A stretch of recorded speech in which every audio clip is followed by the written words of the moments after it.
happy life. The kind kids deserve. He gentled his tone. The kind neither of us had. I would have helped.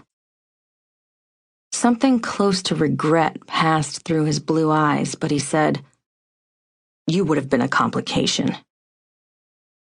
Sam closed her eyes as another round of pain lanced through her. How many hits could she take without crumpling to the ground under the force of them? She locked her knees and tipped up her chin. You've got yourself a hell of a complication now. His expression darkened even more. I didn't know you were in Colorado when we moved here. He blew out a breath. We're in the mountains, so it shouldn't be a problem. Grace doesn't get down to Denver very often. Are you serious? Sam jabbed a finger at him. She tracked me down. I'm not your dirty little secret anymore. The horse has left the barn, buddy. No sense in closing the stable door now. Tell her you don't want to see her again. Sam felt her mouth drop open at the lunacy of that statement. No. If you love her, you'll do this. Love her? I just met her. But as soon as she'd recognized Grace, Sam's heart had opened and expanded in ways she hadn't realized were possible. Other than her girlfriends here in Denver, Sam had never let anyone close to her. She had a few friends around the neighborhood and her staff at the camp, but she'd never wanted to open herself up to the vulnerability of really loving someone. Not when she understood how bad it could hurt. But Grace was different. She was a part of Sam, a part of Bryce.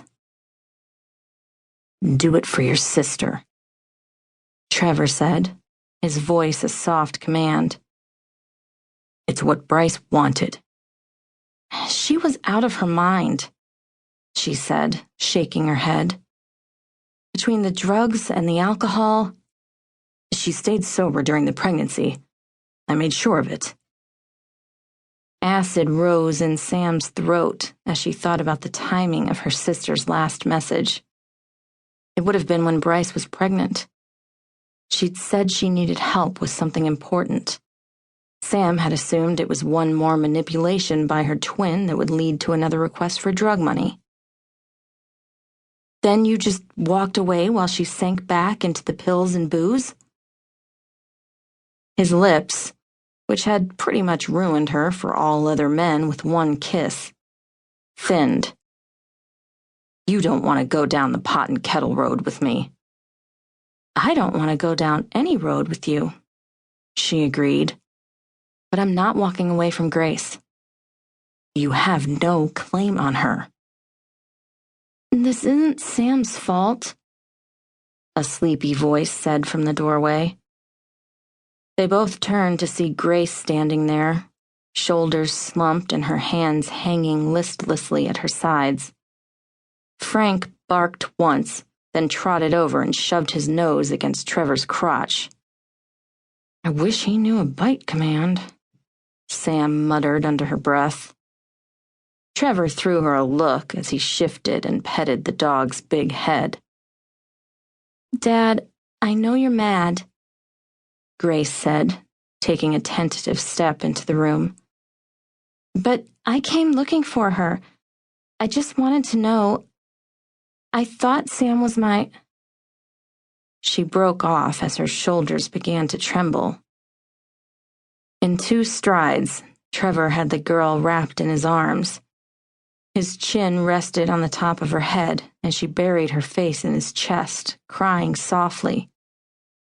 It's okay, he murmured over and over, holding her tight. Sam's heart squeezed, and she was grateful when Frank pressed his head against her leg. The moment felt too intimate, and she was an outsider. Once again, it was a reminder she was well and truly alone. After Bryce died, Sam had made the choice to keep a piece of herself walled off from everyone in her life. No, she hadn't chosen. Not really.